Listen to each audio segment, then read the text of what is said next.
Good day dear students. MA previous की class में आप सभी का स्वागत है। इस क्लास में हम चर्चा कर रहे थे राजनीतिक संस्कृति पर और हमने देखा कि अलग अलग देशों की राजनीतिक व्यवस्थाओं के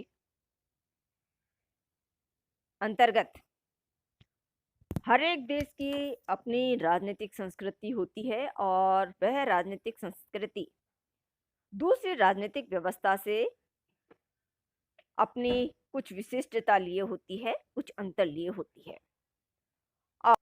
इन्हीं अंतरों और विशिष्टताओं के आधार पर राजनीतिक संस्कृति के कुछ प्रकारों का निर्धारण किया जाता है।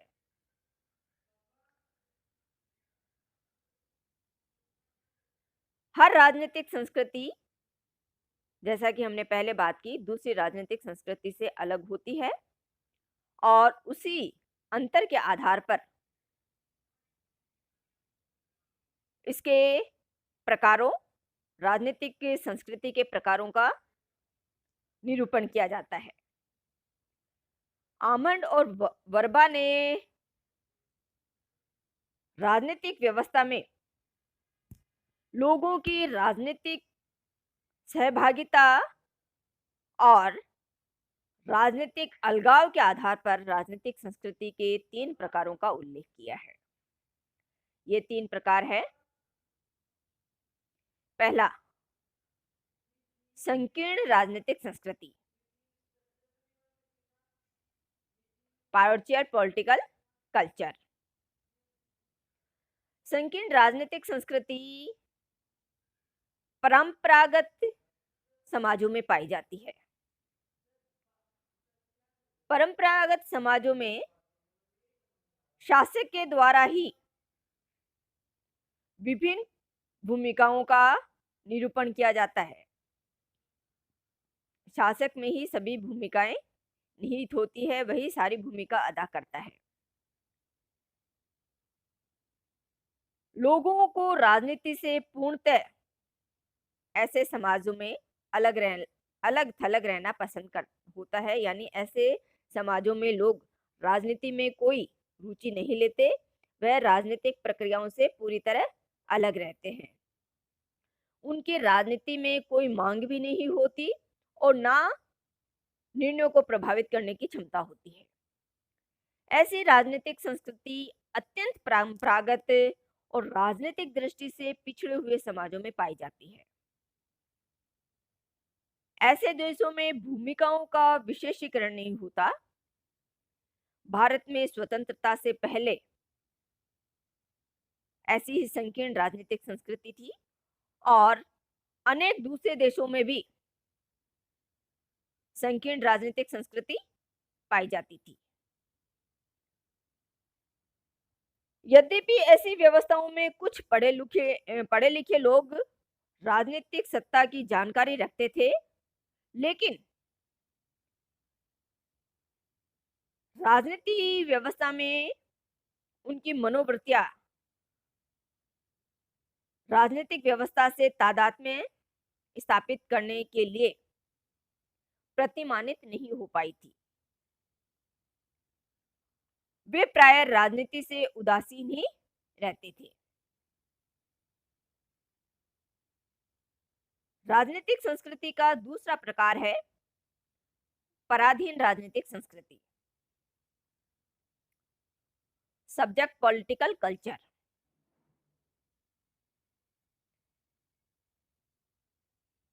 पराधीन राजनीतिक संस्कृति से तात्पर्य उन राजनीतिक समाजों की संस्कृति से है जहां लोग राजनीतिक व्यवस्था के निर्गतों में तो सहभागिता निभाते हैं, लेकिन उनके जीवन से इनका सीधा संबंध नहीं होता। प्राय साम्राज्यवादी समाजों में या साम्राज्यवादी शक्तियों के अधीन जो राज्य होते हैं, ऐसे राज्यों में पराधीन राजनीतिक संस्कृति पाई जाती है। नागरिकों का राजनीतिक व्यवस्थाओं के निर्गतों से कोई सरोकार नहीं होता। यह लोग उन सब बातों में दिलचस्पी रखते हैं जो सरकार उनके लिए करती है, किंतु राजनीतिक व्यवस्था में निवेशों की संरचना से ये नागरिक पूरी तरह विमुख रहते हैं।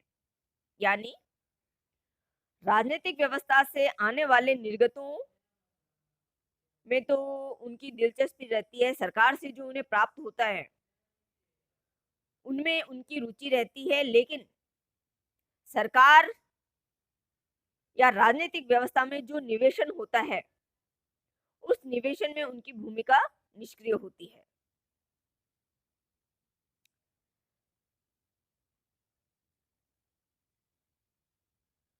राजनीतिक व्यवस्था में निवेशों की संरचना से विमुख रहकर ये सरकार से कुछ करवाने या कुछ पाने के लिए राजनीति में सक्रिय रहते हैं।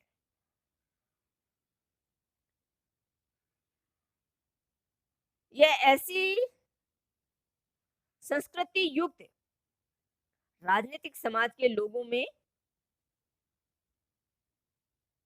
वह राजनीतिक सक्रियता नहीं पाई जाती जैसी कि होनी चाहिए। पराधीन राजनीतिक संस्कृति में लोग राजनीति से उदासीन नहीं होते, वे राजनीति में रुचि रखते हैं और उनका राजनीतिक अभिमुखीकरण होता है, पर केवल व्यवस्था से लेने के स्तर पर ही वे राजनीतिक व्यवस्था से लगाव रखते हैं। यानी राजनीतिक व्यवस्था की निवेश संरचना से वे पूरी तरह विमुख रहते हैं, लेकिन राजनीतिक व्यवस्था के निर्गतों में उनकी रुचि रहती है। अतः पराधीन राजनीतिक संस्कृति वाले समाजों में लोगों की राजनीतिक अभिरुचियां अत्यधिक सीमित होती है। वे राजनीतिक सक्रियता से आगे नहीं होती या राजनीतिक सक्रियता से आगे नहीं बढ़ती। इनमें राष्ट्रीय राजनीतिक व्यवस्था का एक तरफा जुड़ाव होता है, किंतु इसके अनुरूप राजनीतिक सहभागिता उनमें नहीं होती। यानी ये राजनीति से अभिषाक्त तो होते हैं, लेकिन राजनीतिक सहभागिता नहीं निभाते। ऐसे नागरिकों का इस बात से कोई लेना देना नहीं होता कि राजनीतिक व्यवस्था को क्या करना चाहिए और क्या नहीं करना चाहिए। इस संबंध में राजनीतिक समाज के घटक यानी नागरिक पूरी तरह निष्क्रिय होते हैं। राजनीतिक संस्कृति का तीसरा प्रकार है सहभागी राजनीतिक संस्कृति, पार्टिसिपेंट पॉलिटिकल कल्चर। सहभागी राजनीतिक संस्कृति में सभी लोग राजनीतिक प्रक्रिया में दिलचस्पी रखते हैं और उसमें भाग लेते हैं। राजनीतिक व्यवस्था के वे राजनीतिक व्यवस्था के नियामक होते हैं। इसमें व्यक्ति राजनीतिक व्यवस्था के लिए निवेशों से सचेत रहते हैं और इनको विशेष प्रकार का रखने के लिए निवेशों की संरचनाओं के सदस्य बनते हैं।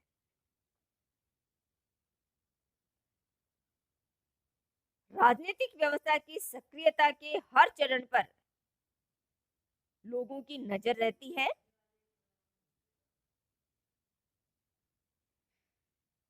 ऐसी राजनीतिक संस्कृति या ऐसी मनोवृत्ति प्राय विकसित देशों में अधिक पाई जाती है,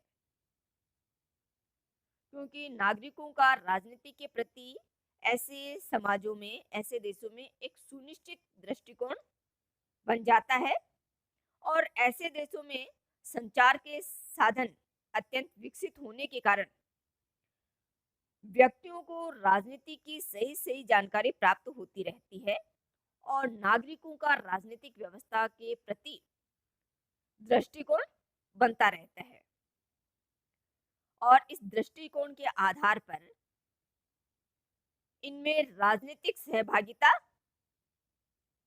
बनती रहती है, राजनीतिक सहभागिता पाई जाती है। राजनीतिक संस्कृति के उपरोक्त सभी प्रकार या उपरोक्त 3 प्रकार शुद्ध राजनीतिक संस्कृति के प्रकार है। आमंड ने राजनीतिक संस्कृति के इन 3 शुद्ध प्रकारों के अलावा 3 मिश्रित प्रकारों का भी उल्लेख किया है। ये मिश्रित प्रकार है संकीर्ण पराधीन राजनीतिक संस्कृति, पराधीन सहभागी राजनीतिक संस्कृति और संकीर्ण सहभागी राजनीतिक संस्कृति।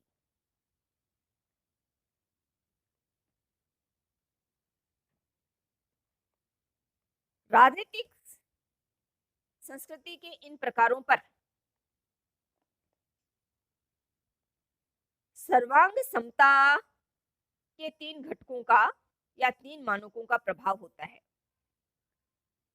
सर्वांग समता के ये 3 मानक है निष्ठा, उदासीनता और अलगाव। राजनीतिक संस्कृति के इन 3 प्रकारों में नागरिकों के राजनीति के प्रति अभिमुखीकरण की मुख्य भूमिका होती है। यानी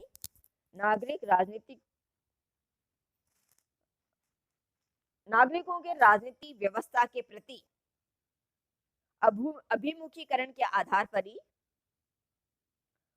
इन राजनीतिक संस्कृतियों का वर्गीकरण होता है, इनके प्रकारों का वर्गीकरण होता है। यह अभिमुखीकरण राजनीतिक व्यवस्था के निवेश और निर्गत दोनों विषयों से जुड़ा होता है। निवेश में नागरिकों की राजनीतिक व्यवस्था के प्रति मांगे तथा समर्थन आते हैं और निर्गत के अंतर्गत राजनीतिक व्यवस्था के द्वारा निर्मित नीतियां, निर्णय आदि आते हैं। जिस राजनीतिक समाज के नागरिकों का राजनीतिक व्यवस्था के निर्गत और निवेश से जितना अधिक जुड़ाव होगा, वह राजनीतिक संस्कृति उतनी ही सहभागी राजनीतिक संस्कृति होगी। और जैसे जैसे निर्गत और निवेश से राजनीतिक व्यवस्था के नागरिकों की सहभागिता या उनका अभिमुखीकरण कम होता जाता है, वैसे वैसे राजनीतिक व्यवस्था में उदासीनता या अलगाव की स्थिति उत्पन्न होती है और उसी के आधार पर संकुचित या संकीर्ण पराधीन राजनीतिक संस्कृति, पराधीन सहभागी राजनीतिक संस्कृति और संकीर्ण सहभागी राजनीतिक संस्कृति का निर्धारण होता है। राजनीतिक विज्ञान में राजनीतिक संस्कृति के कुछ अन्य प्रकारों का भी उल्लेख किया जाता है, जैसे आधुनिक राजनीतिक संस्कृति, सक्रिय राजनीतिक संस्कृति और निष्क्रिय राजनीतिक संस्कृति।